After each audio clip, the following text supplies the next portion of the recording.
Pensez-vous que les défunts puissent utiliser des produits de nouvelle technologie pour communiquer? Nous allons voir plusieurs exemples dans cette vidéo et certains risquent de vous surprendre.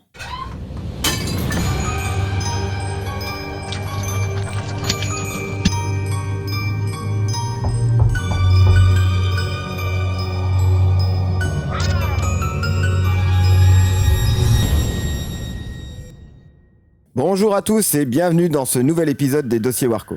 Nous savons qu'il y a plusieurs méthodes pour communiquer avec les esprits, mais très souvent, ce sont eux qui nous envoient des signes à travers des appareils que l'on a l'habitude d'utiliser, comme les appareils photo, les caméras, les magnétoscopes ou les dictaphones. Ce qu'il faut savoir aussi, c'est qu'ils interagissent avec les appareils électriques, sûrement parce que cela est plus simple pour eux. Avec le temps, ils se sont adaptés et utilisent donc des appareils de haute technologie pour transmettre leurs messages. Voici des exemples bien étranges que nous avons eus ici.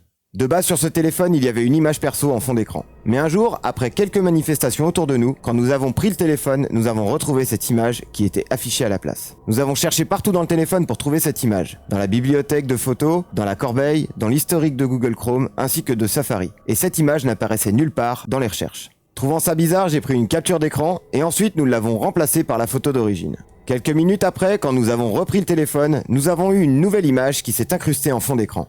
La première image est apparue à 14h11 et après plusieurs recherches, nous avons trouvé qu'il s'agissait d'une image de Sainte Thérèse de Lisieux. Mais à 14h26, cette image du Padre Pio est apparue en fond d'écran. Nous avons de nouveau recherché partout dans le téléphone et il n'y avait aucune trace d'historique de recherche. Je vous précise que personne n'a touché à ce téléphone entre-temps et qu'il était posé sur le bar à côté de nous. Sur le moment, on ne comprenait vraiment pas comment ces images ont pu apparaître toutes seules en fond d'écran sur le téléphone de ma femme. On a donc décidé de remettre encore une fois les photos d'origine en fond d'écran. Par la suite, on a demandé à plusieurs personnes spécialisées dans le domaine ce qu'elles pensaient de ce phénomène, et beaucoup nous ont répondu que c'était un signe de bienveillance de la part d'un défunt ou d'un guide. Si vous aussi vous arrivez des phénomènes étranges, venez en discuter en direct avec moi les dimanches soirs pendant mon émission Les Dossiers Warco sur ma chaîne Twitch Warco80 à partir de 20h. Ou sinon, rejoignez ma communauté paranormale sur mon serveur Discord Warcos Club pour pouvoir échanger vos vécus avec nos membres. Retrouvez tous les liens de mes réseaux en dessous dans la description. Les choses auraient pu s'arrêter là, mais il y a une semaine, nous avons eu de nouveau cet étrange phénomène. Nous sommes le mercredi 16 février et à 15h06, voici la photo qui est apparue sur le fond d'écran du nouveau téléphone de ma femme. Il s'agit de Sœur Teresa, décédée maintenant, mais qui était âgée de 103 ans sur cette photo. Elle a vécu plus de 80 ans dans un couvent en Espagne. Une fois de plus, nous avons été surpris de trouver cette photo arriver toute seule en fond d'écran. Ce qui est étonnant, c'est que nous avons réussi à trouver un article avec les photos d'origine en faisant des recherches sur internet. Alors à votre avis, comment des défunts arrivent à faire parvenir des images que l'on trouve sur internet sur un fond d'écran de téléphone?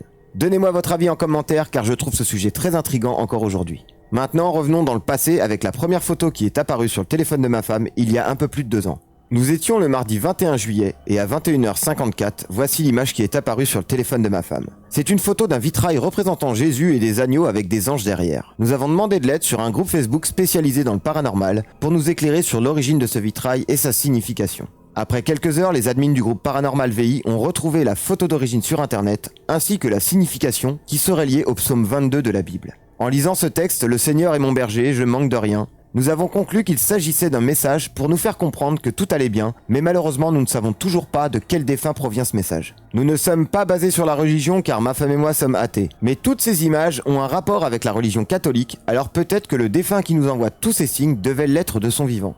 Si cette vidéo vous a plu, n'hésitez pas à me laisser un petit pouce bleu ainsi que de vous abonner à la chaîne tout en activant la petite cloche pour ne pas manquer les prochaines. Cette vidéo touche à sa fin, je vous donne rendez-vous dans 2 semaines pour une nouvelle vidéo, mais d'ici là, prenez soin de vous et surtout, protégez-vous.